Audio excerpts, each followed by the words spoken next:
Hello and welcome to the bonus video where we're going to explain everything that you need to know about your bonuses. So the first bonus that we're going to go over is the POC 31 Dance Planner. All right, as you can tell right here, the days you've practiced. Now, it is crucial. If you really want to move the needle and nail your first dance, you want to practice at least your first dance at least once every day once you start having it down. You could just practice your intro once every day. It depends on how many months that you have, I guess, that you're waiting to get married.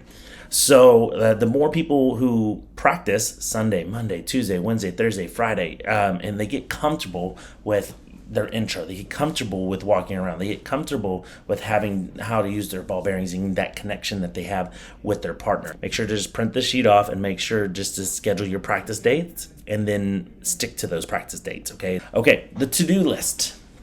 Now, the to-do list is once you start picking your goals, you're gonna watch all the videos, all right? Program 1 is your intros. You're gonna pick your intro. Say you like 1 or 2.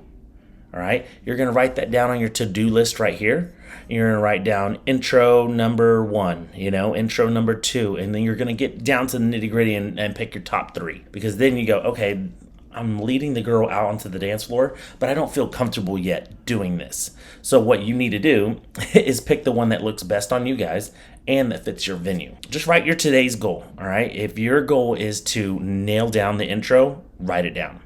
All right, write it down as this week's goal. It doesn't have to be today's goal, but it's just like write a goal down that in this week time with a deadline, you're going to master your intro. Then you start program 2. Okay, by this deadline, we're going to have our intro feeling comfortable. Then we're going to have our learning how to do our whole dance to music by this deadline.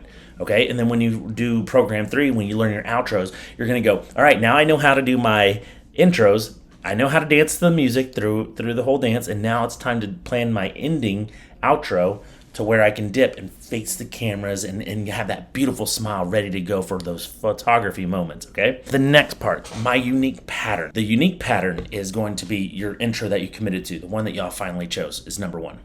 Number 2, 3, and 4 is going to be the moves that you decide to do in the corners. You don't have to add a lot. You can add more numbers if you want to.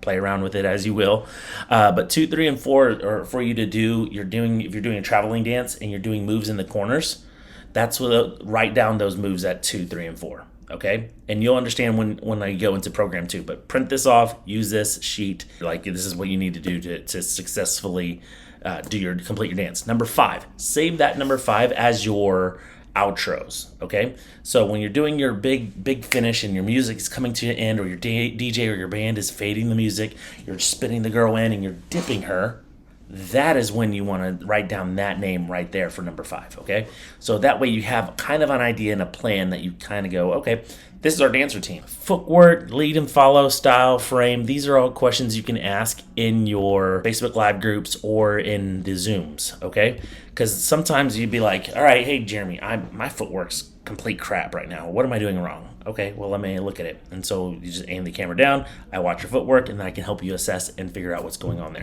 With the lead and follow, this one's super easy to connect. It's the girl's job to follow the man. So if she's back leading you, that's not good. But it's the guy's job to actually lead the girl, not manhandle her. We're not trying to jerk her arms out or Wookie pull her arms out, but we're trying to lead her in a way that feels comfortable for both of y'all.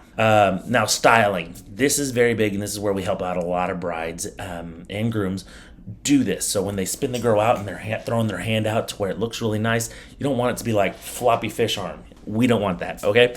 So we want to make sure that you look beautiful and that you're picture perfect ready. The frame is just how you hold your frame, if it's looking too slouched or your shoulders are hunched over. So those are several things that we want to make sure you go over.